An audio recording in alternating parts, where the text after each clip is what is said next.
الحمد لله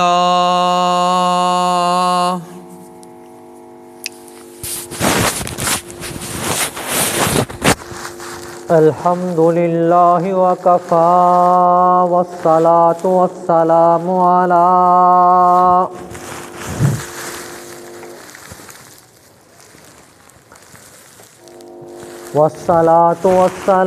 على عباده الذين اصطفى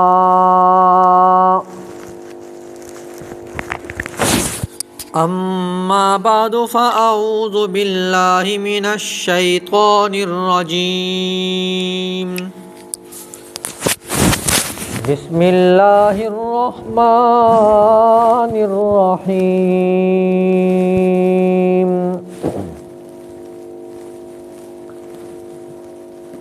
محمد رسول الله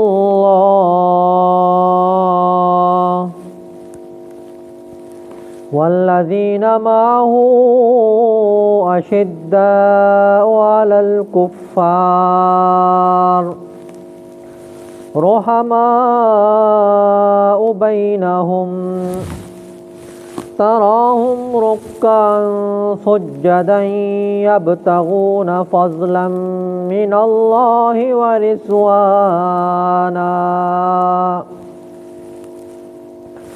آمنت بالله صدق الله العظيم وبلغنا رسوله النبي الكريم ونحن على ذلك لمن الشاهدين والشاكرين والحمد لله رب العالمين۔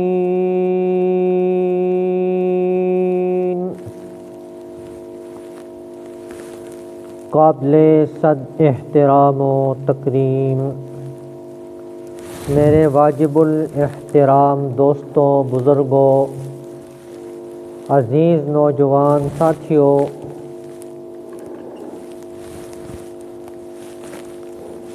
میں نے آپ حضرات کے سامنے قرآن مجید فرقان حمید کی ایک آیت کا کچھ حصہ تلاوت کیا ہے۔ دعا ہے کہ اللہ رب العزت مجھے حق اور سچ کہنے کی توفیق عطا فرمائے، سننے اور سنانے کے بعد مجھے بھی اور آپ کو بھی عمل کرنے کی توفیق عطا فرمائے۔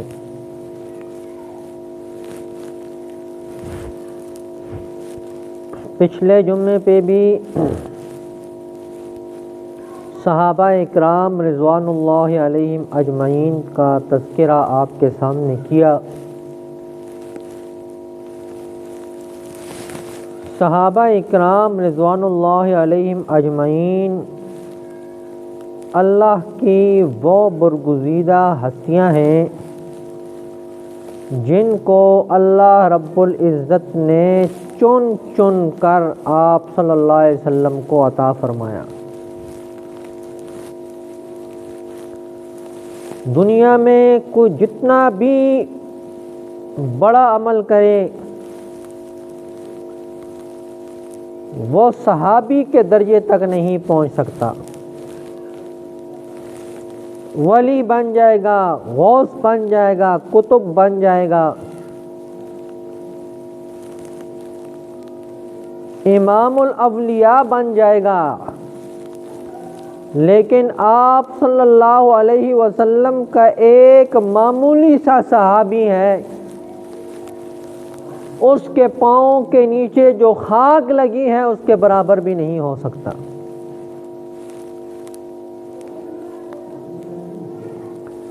ہمیں جو پورے عالم میں دین نظر آ رہا ہے، پورے عالم میں جو ہمیں دین نظر آ رہا ہے وہ صحابہ اکرام رضوان اللہ علیہم اجمعین ہی کی برکت سے نظر آ رہا ہے۔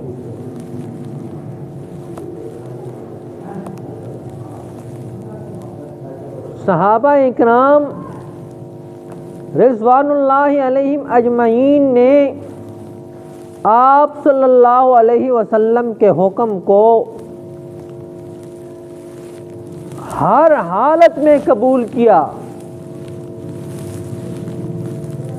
اور آپ صلی اللہ علیہ وسلم کی بات کے سامنے انہوں نے سر کو نیچے کر دیا۔ آپ صلی اللہ علیہ وسلم نے ایک صحابی کی تشکیل کر دی کہ تم جاؤ خراسان کے علاقے میں، وہاں جا کر لوگوں کو تبلیغ کرو، لوگوں کو سیدھے راستے پر لے کر آؤ، میری ختم نبوت کی بات کرو۔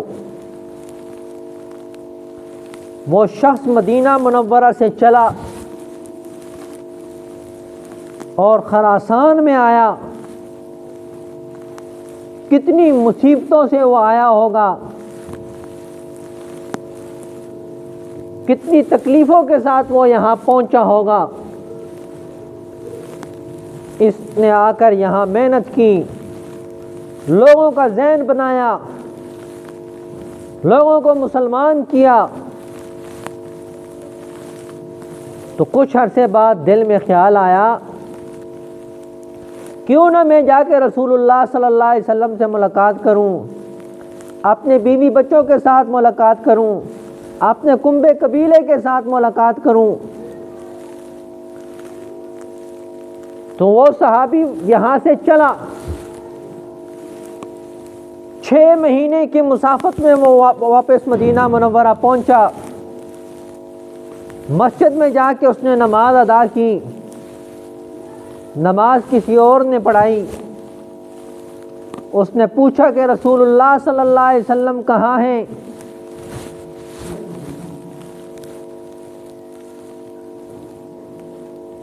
تو انہوں نے بتایا صحابہ نے کہ آپ صلی اللہ علیہ وسلم دنیا سے رخصت ہو چکے ہیں۔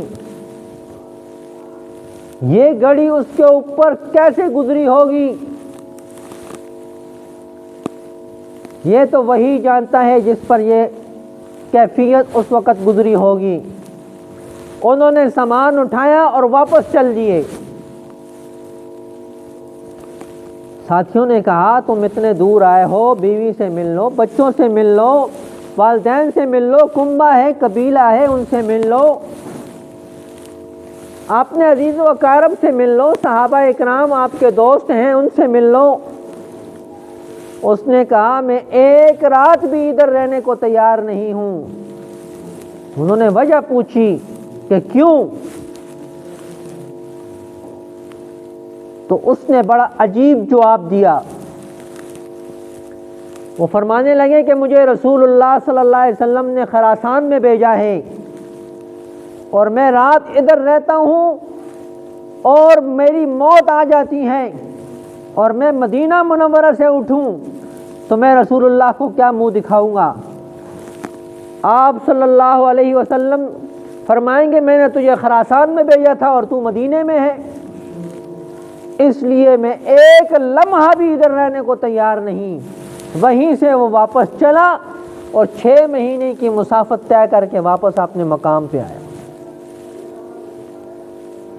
یہ تھے صحابہ اکرام رضوان اللہ علیہم اجمعین کہ انہوں نے رسول اللہ صلی اللہ علیہ وسلم کی ہر بات پہ لبیک کہا ہے۔ اب ذرا اپنی طرف رخ موڑ کے دیکھتے ہیں کہ ہم کیا کرتے ہیں۔ ہمارے ہاں یہ ہوتا ہے کہ ایک آدمی نے تہجد پڑھ لی یا کوئی ایسا کام کیا کہ جو چھپ کے کیا ہو تو اس کے اظہار کے لیے بھی وہ بہانے ڈھونڈتا ہے، بہانے ڈھونڈتا ہے کہ میں کس طرح لوگوں کو بتاؤں۔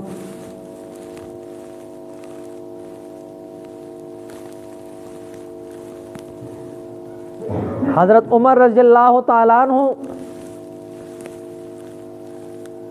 صبح کے وقت اٹھے، جا کر دیکھا تو ایک بڑھیا نابینی ہے اور اس کے گھر کی صفائی ہوئی ہے، آٹا گوندا ہوا ہے، کھانا تیار ہے۔ تو عمر رضی اللہ تعالیٰ عنہ نے عرض کی، فرمایا کہ اے بوڑھی اماں، تیرے بال بچے بھی ہیں؟ کہا میرے بچے کوئی نہیں ہیں، نہ میرا بھائی ہے، کوئی رشتہ دار بھی نہیں۔ عمر رضی اللہ تعالیٰ عنہ نے فرمایا تمہاری خدمت کون کرتا ہے؟ وہ بوڑھی کہنے لگی ایک شخص آتا ہے، وہ آٹا بھی گوندھ دیتا ہے، کھانا بھی پکا دیتا ہے اور خاموشی سے چلا جاتا ہے، بات بھی نہیں کرتا ہے۔ یہ نماز صبح کی نماز کے وقت کا واقعہ ہے۔ حضرت عمر رضی اللہ تعالیٰ عنہ فرماتے ہیں کہ میں نے دوسرے دن تہیہ کیا کہ میں تہجد کے وقت آؤں گا، دیکھوں گا یہ نوجوان کون ہیں۔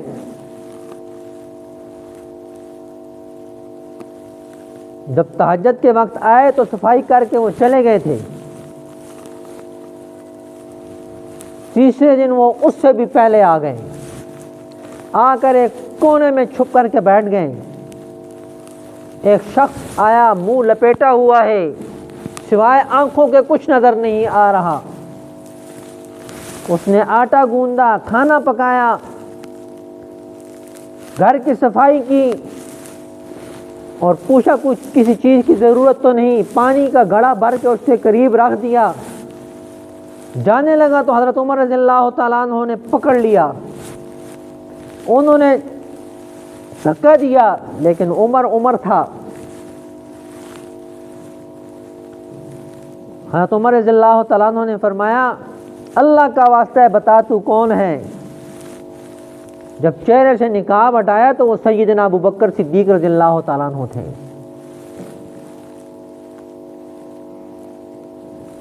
سیدنا ابو بکر صدیق رضی اللہ تعالیٰ عنہ وہ شخصیت ہیں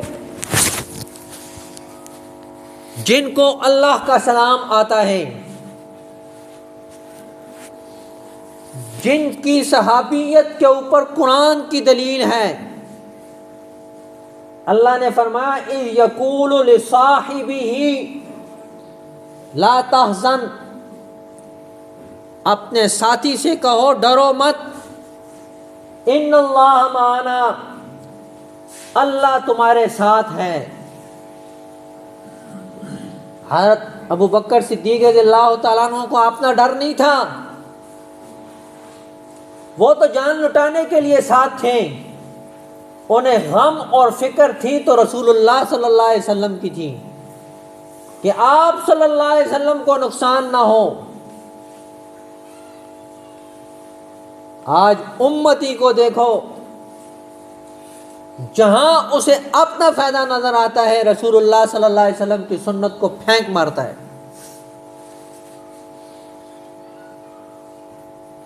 اور ساتھ کہتا ہے کہ ایک نیکی ہے دوبارہ کر لیں گے، تو دوبارہ زندہ رہے گا یا نہیں؟ ایک نیکی کو حقیر سمجھنے سے اللہ نے ایک شخص کو دنیا میں جانے کے وقت کلمے سے محروم کر دیا۔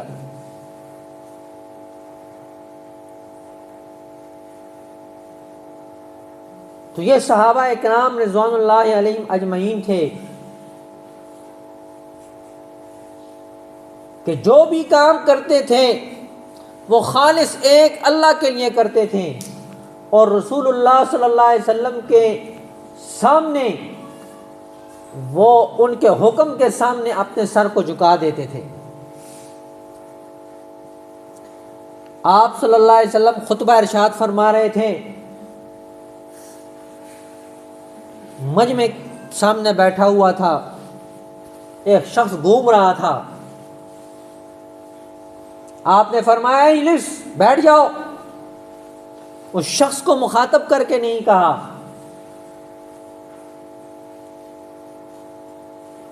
ایک صحابی دروازے میں تھا، ایک پاؤں اندر ایک باہر، وہ ادھر ہی بیٹھ گیا۔ باہر آواز گئی آپ صلی اللہ علیہ وسلم کی، ایک صحابی چرواہا وہ بکریاں چرا رہا تھا، وہ بھی ادھر ہی بیٹھ گیا۔ جس کے کانوں میں آواز گئی اس نے نہیں یہ تعویل کی مجھے تو نہیں دیکھ رہے، کسی اور کو کہا ہوگا۔ انہوں نے کہا کہ رسول اللہ کی آواز ہے اجلس، بیٹھ جاؤ، سب کے سب بیٹھ گئے۔ تو ایک صحابی نے جا کے اسے کہا تجھے تو نہیں کہا تھا رسول اللہ نے؟ تو اس نے کہا آپ صلی اللہ علیہ وسلم نے تخصیص بھی تو نہیں کی، ہو سکتا ہے مجھے ہی حکم ہو، اس لیے میں بیٹھ گیا۔ وہ جو شخص دروازے میں بیٹھا تھا اسے رسول اللہ صلی اللہ علیہ وسلم نے فرمایا وہاں کیوں بیٹھ گئے ہو؟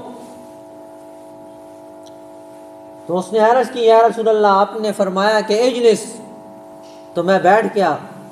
آپ صلی اللہ علیہ وسلم نے فرمایا تجھے تو نہیں کہا تھا، اس کو کہا تھا۔ ان لوگوں کو اللہ نے کامیابیاں دی ہیں، دنیا میں بھی وہ کامیاب تھے اور آخرت میں بھی کامیاب تھے۔ قیامت تک کے انسانوں کے لیے اللہ رب العزت نے فرمایا کہ اگر تم نے ایمان لانا ہے اور ہدایت پہ آنا ہے تو آپ کو صحابہ اکرام رضوان اللہ علیہم اجمعین کی طرح ایمان لانا پڑے گا۔ اگر تمہارا ایمان صحابہ کے ایمان سے نہیں ملتا تو بات خطرے میں ہے۔ آپ بزرگان دین سے سنتے رہتے ہیں کہ ایک وقت آئے گا 9 حصے برائی ہوگی، 1 حصہ لوگ نیکی کریں گے تو وہ جنت میں جائے گا، لیکن اس کے لیے شرط ہے ایمان کامل ہو، ایمان صحابہ کی طرح مضبوط ہو، ڈماڈول نہ ہو کہ صبح کو وہ کچھ ہو اور شام کو کچھ بن جائے۔ ایمان جتنا مضبوط ہوگا تب جا کے جو ہے اعمال کام دیں گے۔ تو میں عرض کر رہا تھا کہ یہ صحابہ اکرام رضوان اللہ علیہم اجمعین کی جماعت ہے جنہوں نے اپنا سب کچھ قربان کر دیا دین کے لیے اور پیچھے نہیں ہٹے۔ اللہ رب العزت نے ان کے لیے دنیا میں اعلان فرمایا رضی اللہ عنہم ورضوا عنہ، اللہ ان سے راضی ہے اور وہ اللہ سے راضی ہیں۔ باقی کسی کے لیے اعلان نہیں ہے، صرف صحابہ اکرام رضوان اللہ علیہم اجمعین کے لیے اعلان ہوا ہے۔ اور صحابہ کے علاوہ جتنا بڑا ولی ہو ہم یہ نہیں کہہ سکتے کہ دنیا کے اعتبار سے کہ یہ جنت میں جائے گا، لیکن صحابہ کے اکرام کے بارے میں گارنٹی کے ساتھ کہا جا سکتا ہے کہ جو رسول اللہ صلی اللہ علیہ وسلم کا صحابی ہے وہ جنت میں جائے گا۔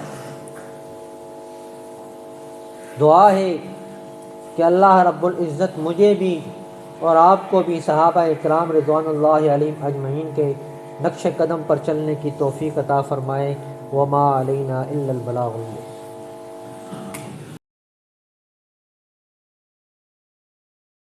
اللہ اکبر، اللہ اکبر، اللہ اکبر،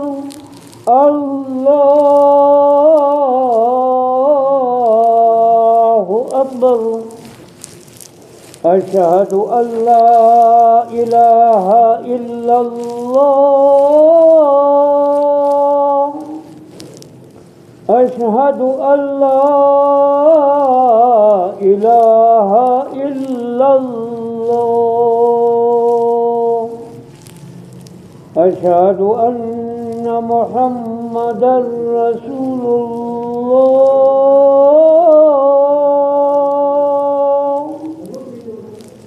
اشہد ان محمدا رسول اللہ، حی علی الصلاۃ،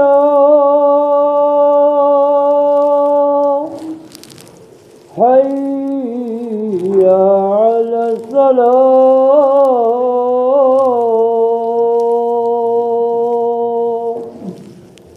حی علی الفلاح،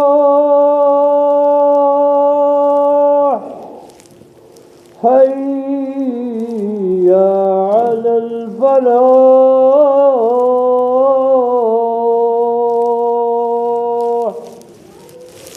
الله أكبر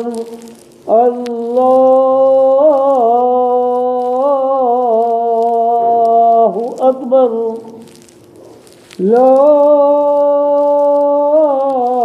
إله إلا الله.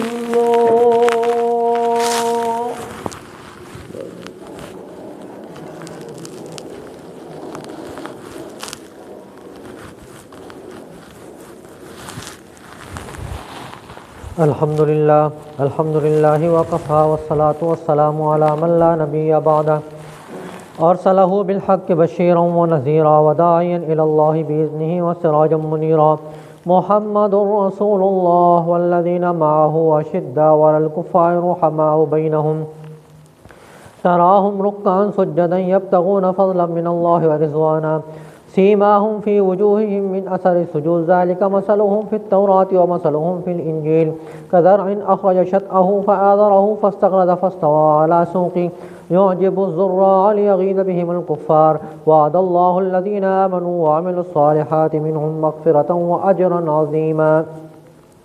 أما بعد فأعوذ بالله من الشيطان الرجيم. بسم الله الرحمن الرحيم. وقال ربكم ادعوني أستجب لكم إن الذين يستكبرون عن عبادتي سيدخلون جهنم داخرين.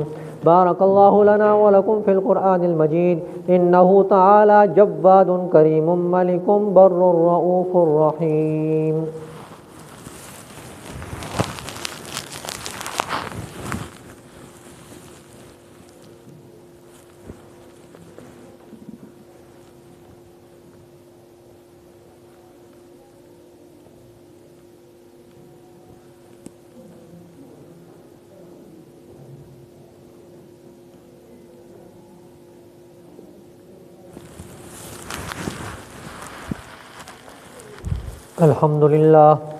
الحمد لله نحمده ونستعينه ونستغفره ونؤمن به ونتوكل عليه ونعوذ بالله من شرور أنفسنا ومن سيئات أعمالنا من يهده الله فلا مضل له ومن يضلل فلا هادي له ونشهد أن لا إله إلا الله وحده لا شريك له ونشهد أن سيدنا وسندنا وحبيبنا وطبيب قلوبنا ومرشدنا ومهتدنا وهادينا وسبلنا ومولانا محمدا عبده ورسوله. أما بعد فأعوذ بالله من الشيطان الرجيم. بسم الله الرحمن الرحيم. إنا أعطيناك الكوثر فصل لربك وانحر إن شانئك هو الأبتر. وقال النبي صلى الله عليه وسلم أرحم بأمتي أبو بكر وأشدهم في أمر الله عمر وأصدقهم حياء عثمان وأقواهم علي وفاطمة سيدة النساء أهل الجنة وحمزة أسد الله وأسد رسوله. اللهم اغفر للعباس وولده مغفرة ظاهرة وباطنة لا تغادر ذنبا. الله في أصحابي لا تتخذوهم من بعدي غرضا فمن أحبهم فبحبي أحبهم ومن أبغضهم فببغضي أبغضهم وخير القرون قرني ثم الذين يلونهم ثم الذين يلونهم. عباد الله رحمكم الله إن الله يأمر بالعدل والإحسان وإيتاء ذي القربى وينهى عن الفحشاء والمنكر ولذكر الله أكبر والله يعلم ما تصنعون. اذكروا الله يذكركم وادعوه يستجب لكم ولذكر الله تعالى أعلى وأجل وأتم وأهم وأعظم وأكبر والله يعلم ما تصنعون. صفحہ درست فرما لیں. الله أكبر الله أكبر الله أكبر الله أكبر أشهد أن لا إله إلا الله أشهد أن لا إله إلا الله أشهد أن محمد رسول الله أشهد أن محمد رسول الله. حي على الصلاة حي على الصلاة حي على الفلاح حي على الفلاح. قد قامت الصلاة قد قامت الصلاة. الله أكبر الله أكبر لا إله إلا الله. الله أكبر.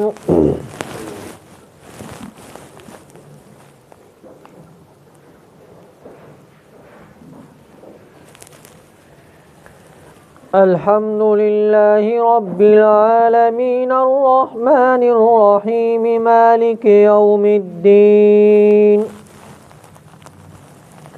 إياك نعبد وإياك نستعين اهدنا الصراط المستقيم صراط الذين أنعمت عليهم غير المغضوب عليهم ولا الضالين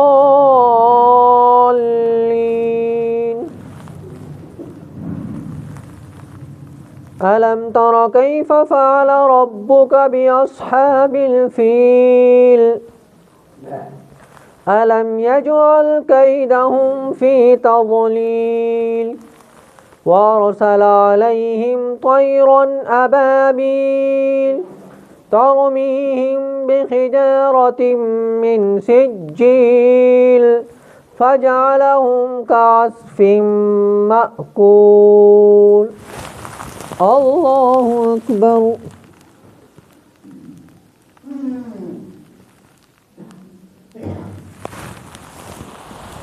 سمع الله لمن حمده الله أكبر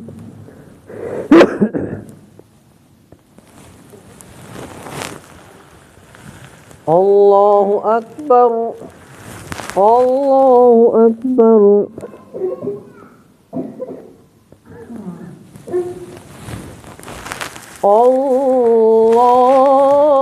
الله أكبر الحمد لله رب العالمين الرحمن الرحيم مالك يوم الدين إياك نعبد وإياك نستعين اهدنا الصراط المستقيم صراط الذين أنعمت عليهم غير المغضوب عليهم ولا الضالين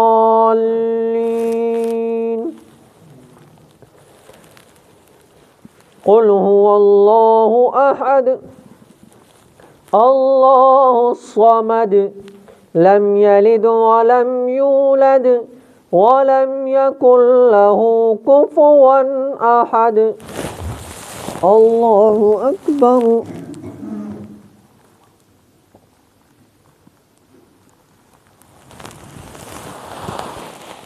سمع الله لمن حمده الله أكبر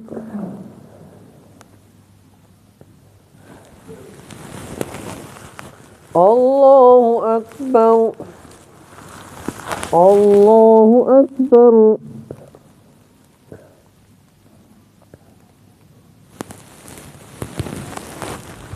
الله أكبر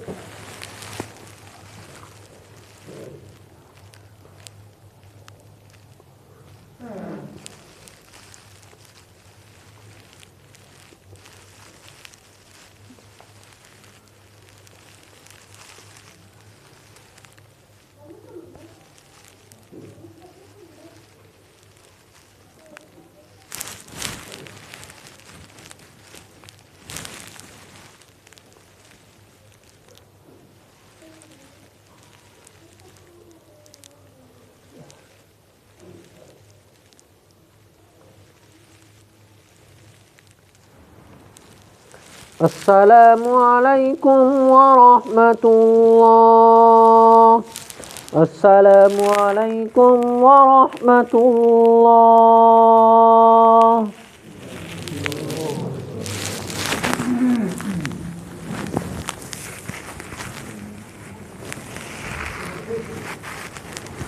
اللهم أنت السلام ومنك السلام تباركت ربنا وتعاليت يا ذا الجلال والإكرام یا الہ العالمین آدم علیہ السلام سے لے کر آج تک جتنے مسلمان دنیا سے رخصت ہو چکے ہیں سب کی بخشش فرما، سب کے درجات کو بلند فرما، سب کی قبروں کو یا الہ العالمین کو منور فرما۔